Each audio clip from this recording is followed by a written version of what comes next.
Hello students, welcome to Aryawal Bharti online classes. मैं वीरभान आपका स्वागत करता हूं और आज हम स्टार्ट करेंगे क्लास 9th का चैप्टर 3 इलेक्टोरल पॉलिटिक्स, जो कि हमारी सिविक्स की यानी कि पॉलिटिकल साइंस की बुक में है। Overview. In chapter 1 we have seen that in a democracy it is neither possible nor necessary for people to govern directly. देखो, डेमोक्रेसी में यह न तो पॉसिबल है और न ही यह आवश्यक है कि सभी लोग क्या करें, सरकार को डायरेक्टली चलाएं यानी कि प्रत्यक्ष तौर पर लगाए। The most common form of democracy in our time is to for the people to govern through their representative. तो जो मोस्ट कॉमन फॉर्म है जो लोकतंत्र की, वो यही है कि लोग क्या करें, गवर्न करे थ्रू देयर रिप्रेजेंटेटिव यानी कि अपने प्रतिनिधियों के द्वारा ही वो सरकार को चलाए। In this chapter we will look at how these representatives are elected. और इस चैप्टर में हम यही पढ़ेंगे कैसे उनके रिप्रेजेंटेटिव क्या करते हैं, उनको चुना जाता है। We begin by understanding why elections are necessary. तो हम यहाँ पे शुरू करेंगे कि इलेक्शन क्यों नेसेसरी है और क्यों यूजफुल है लोकतंत्र के लिए। We try to understand how electoral competition among parties serves the people. और हम यहाँ पे यह भी कोशिश करेंगे समझने की कि कैसे इलेक्टोरल कंपटीशन यानी कि जो इलेक्शन का जो प्रतियोगिता होती है, कंपटीशन होता है अमंग पार्टीज, पार्टी के बीच में, कैसे वो लोगों के लिए सही रहता है। We then go on ask, और फिर उसके बाद हम पूछेंगे what makes a election democratic, और इलेक्शन को क्या लोकतांत्रिक बनाता है।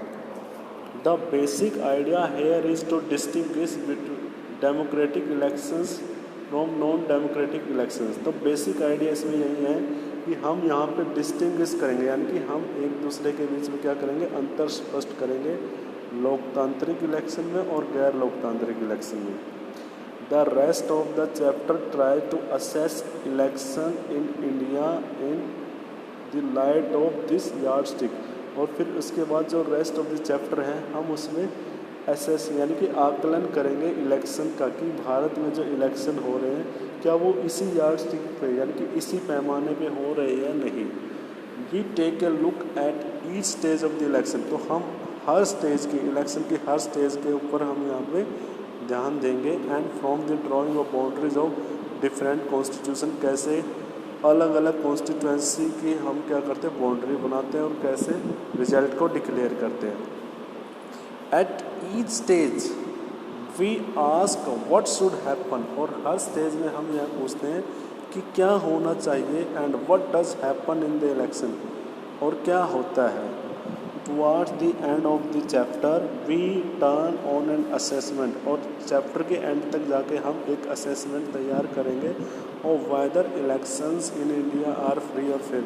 क्या भारत में इलेक्शन सही हो रहे हैं या फ्री और फेयर तरीके से हो भी रहे हैं या नहीं। Here we also examine the role of election commission in ensuring free and fair election. तो यहाँ पे हम क्या करेंगे, एग्जामाइन करेंगे इलेक्शन कमीशन कि क्या वो फ्री और फेयर इलेक्शन कराता है या नहीं। फर्स्ट क्वेश्चन अब यही है, वाई इलेक्शन, इलेक्शन क्यों, चुनाव क्यों होने चाहिए। Assembly election in Haryana, Haryana में पहली बार जो विधानसभा के इलेक्शन, हरियाणा के विधानसभा इलेक्शन का यहाँ पे एग्जाम्पल लिया गया। The time is after midnight, मध्य रात्रि के टाइम की बात है। An expectant crowd sitting for the 5 hours in chowk of the town in waiting for its leader to come. तो यहाँ पे एक एक्सपेक्टेंट यानी कि एक आशा भरी जो क्राउड है, उनकी भीड़ है लोगों की, वो वहाँ पे बैठी हुई है 5 घंटे से चौक पे, शहर के चौक पे, और वेट कर रही है कि उनका लीडर वहाँ पे आएगा। The organisers assure and reassure the crowd that he would be here any moment. और जो वहाँ के जो ऑर्गेनाइजर्स थे जिन्होंने वो भीड़ इकट्ठा कर रखी थी, वो उनको बार बार अश्योर दिला रहे थे, विश्वास दिला रहे थे क्राउड को that he would be here any moment, यानी कि वो किसी भी पल यहाँ पे होंगे। The crowd stand up van ever a passing vehicle come that way. तभी जब भी वहाँ से एक व्हीकल वहाँ से पास हो रहा था, तभी वहाँ पे जितने भी लोग बैठे थे, लोगों की भीड़ थी, वो स्टैंड अप हो गई, खड़ी हो गई। And it arouses hopes that he has come, तो उससे उनकी आशाएं और भी ज़्यादा बढ़ गई कि ही हैज़ कम, कि वो उनके नेता है वो आ चुका है। The leader is mister Devilal, chief of the Haryana संघर्ष समिति। और लीडर कौन था? वो मिस्टर देवीलाल, जो कि हरियाणा संघर्ष समिति का चीफ था। Who was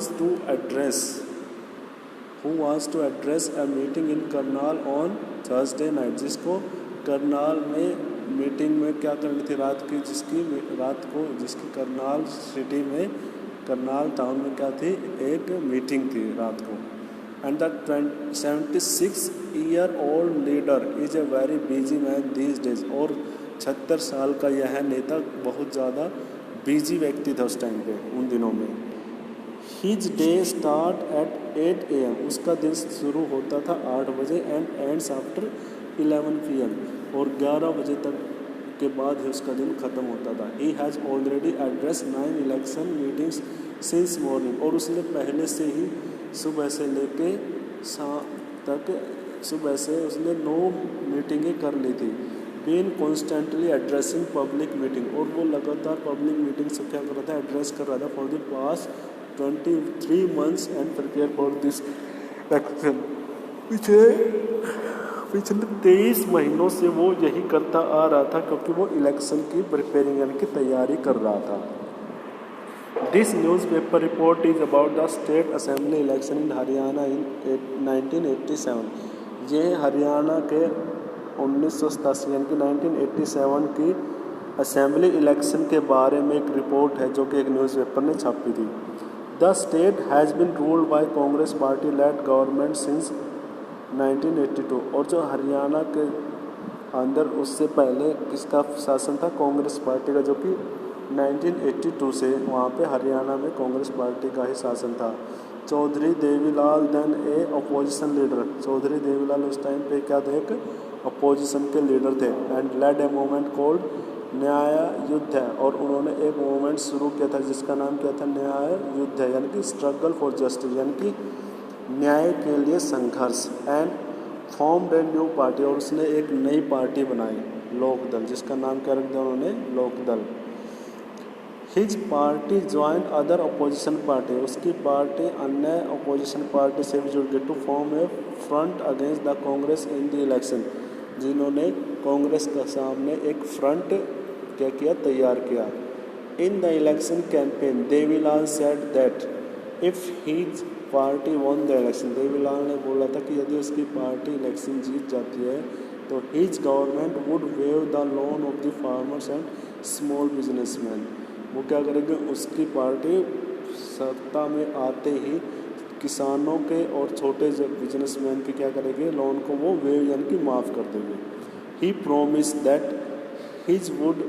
this would be the first action of the government, और उसने यह भी प्रोमिस किया कि उसकी सरकार का पहला कार्य यही होगा। To most leader fulfil their election promises, और जैसे कि बहुत सारे जो लीडर हैं इलेक्शन में प्रोमिस करते हैं, ठीक है। The people were unhappy with the existing government, और लोग उस टाइम पे ना, उस टाइम की जो तत्कालिक सरकार थी वो उससे बहुत ज़्यादा क्या थे, नाखुश थे। And they were also attracted by Devilal promise, और वो देवीलाल के प्रोमिस से भी बहुत ज़्यादा अट्रैक्टेड हो गए थे। So when election were held they voted overwhelmingly in favour of Lokdal and its ally, और जब इलेक्शन हुए तो लोगों ने बड़े जोश से लोकदल और इसके अलाइज को क्या दिए, वोट दिए। And Lokdal and its partner won 76 out of 90 seats in state assembly, और उस टाइम पे लोकदल और उसके पार्टनर पार्टी थी उनको 90 सीटों में से, राज्य की विधानसभा की 90 सीटों में से 76 सीटें उन्हें मिली। Lokdal alone won 60 seats and thus had a clear majority in the assembly. Lokdal party को अकेले ही 60 सीटें मिली, और जिससे कि असेंबली में उनको क्लियर मेजॉरिटी यानी कि स्पष्ट बहुमत मिल गया। And the Congress could win only 5 seats, और कांग्रेस को उस टाइम पे केवल 5 सीटें ही मिली। Once the election result were announced the sitting chief minister resign, जब इलेक्शन का रिजल्ट यानी कि चुनाव का परिणाम घोषित किया तो उस टाइम का जो सीटिंग मिनिस्टर था यानी कि चीफ मिनिस्टर था, मुख्यमंत्री था, उन्होंने क्या दे दिया, अपने पद से रिजाइन यानी कि इस्तीफा दे दिया। And the newly elected member of the legislative assembly of Lok Dal choose Devi Lal as their leader. और जो नई चुनी हुई जो लेजिस्लेटिव असेंबली थी, विधानसभा थी, उन्होंने अपने नेता को किसको चुना, देवीलाल को अपना लीडर चुन दिया। And the governor invited Devi Lal to be the new chief minister. और गवर्नर ने देवीलाल को इनवाइट किया नए चीफ मिनिस्टर के तौर पे। 3 days after the election result were declared. और 3 days आफ्टर यानी कि 3 दिन में इलेक्शन के परिणामों के बाद ही बिकेम द चीफ मिनिस्टर। वो चीफ मिनिस्टर बन गए Devilal ji. As soon as the chief minister his government issued a government order. और जैसे ही वो चीफ मिनिस्टर बना तभी तुरंत ही प्रभाव से उसकी सरकार ने ऑर्डर दे दिया, waiving the outstanding loan of small farmer agriculture labourer and small businessman. छोटे किसान और खेतों में जो श्रमिक थे और छोटे बिजनेसमैन थे, उन सब के लोन को उन्होंने क्या कर दिया, वे यानी कि माफ़ कर दिया। His party rule the state for 4 years। और उसकी पार्टी ने 4 सालों तक स्टेट में क्या किया, शासन किया। The next election were held in 1991। तो अगले इलेक्शन 1991 में हुए। But this time his party did not win popular support. लेकिन इस बार उसकी पार्टी को सपोर्ट नहीं मिला। The Congress won the election and form the government. इस बार कांग्रेस दोबारा से इलेक्शन जीत जाती है और वो अपनी सरकार बनाती है। Jagdeep and Navpreet read this story and draw the following conclusion. Can you say which of these are right और रॉन्ग। तो जगदीप और नवप्रीत नाम के बच्चे ने एक स्टोरी लिखी है, क्या आप उसका कंक्लूजन निकाल सकते हो। Election can lead to changes in the policy of the government. क्या इलेक्शन सरकार की नीतियों में बदलाव ला सकते हैं।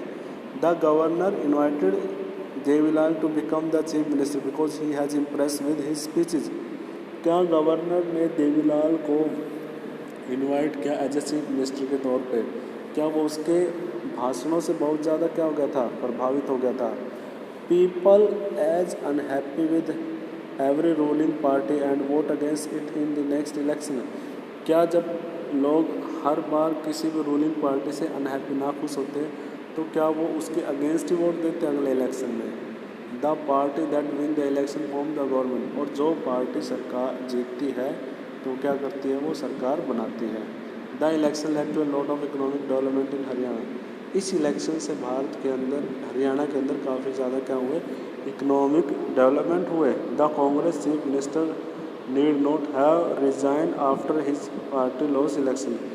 क्या पार्टी, कांग्रेस पार्टी के हारने के बाद कांग्रेस का जो चीफ मिनिस्टर, क्या उसको रिजाइन देने की ज़रूरत नहीं है। ठीक है, अब एक्टिविटी देखा आपके लिए क्या है। Do you know when the last assembly election was held in state. क्या आपको पता है कि आपके स्टेट में आखिरी बार स्टेट असेंबली के इलेक्शन कब हुआ है। Which other election have taken place in your locality in last 5 years। और आपके एरिया में और कौन से इलेक्शन हुए हैं। Write down the level of the election. Election का लेवल लिखो, जैसे नेशनल, जैसे एमपी के इलेक्शन होते हैं, असेंबली, पंचायत के इलेक्शन, सरपंच के इलेक्शन होते हैं, असेंबली यानी कि चीफ मिनिस्टर के होते हैं, यानी कि एमएलए के होते हैं। When were they held and the name the designation. वो कब हुए और उनके नेम और डेजिग्नेशन आपने लिखने हैं। Of the person who get elected from your area. और उस पर्सन का वह नाम लिखना जो आपके एरिया से इलेक्टेड हुआ है। ठीक है स्टूडेंट्स, ओके, आज हम यहीं तक करेंगे। कल हम पढ़ेंगे why do we need election. हमें इलेक्शंस की ज़रूरत क्यों होती है।